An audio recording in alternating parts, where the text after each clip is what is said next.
Just over a decade ago, North Africa caught the world's attention when ordinary citizens took to the streets to demand change. From Tunis to Cairo to Tripoli, North Africans succeeded in removing from power dictators who had ruled for decades, silencing the opposition, capturing state wealth, and sowing division.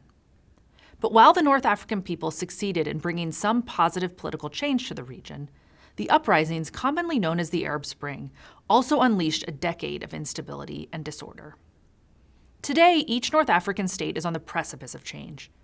Across the region, the COVID-19 pandemic highlighted and in many cases exacerbated existing inequalities and inefficiencies, such as global power competition and the broken international order on display in Libya, rising socioeconomic inequality and marginalization across Tunisia, climate change and population growth that, along with the continued fight over the Grand Ethiopian Renaissance Dam, will worsen Egypt's water insecurity, and the decline of Algeria's hydrocarbons-based economy that has added further fire to the ongoing protests.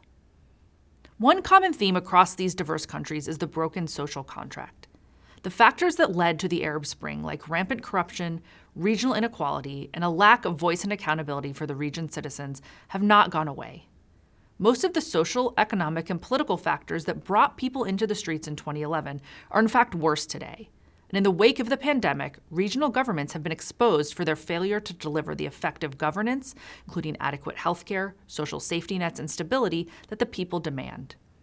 These governance failures have led to protests in some cases, violent extremism in others, and contributed to the growth of the region as both a transit point as well as a major point of origin of migration from Africa to Europe. My new edited volume, Geopolitics and Governance in North Africa, takes the reader deep into the transformations reshaping the political and social trajectory of 6 North African countries: Algeria, Egypt, Libya, Mauritania, Morocco, and Tunisia. It also spends significant time examining how North African governments and civil society actors have grappled with gender inequality, and how failure to provide equal access to opportunities and an equal voice to all citizens, regardless of their gender, has implications well beyond the moral imperative to do so. We chose to tackle this region in part because North Africa's geostrategic location at the nexus of Africa, Europe, and the Middle East means that what happens in North Africa has broad ramifications inside and outside of the region.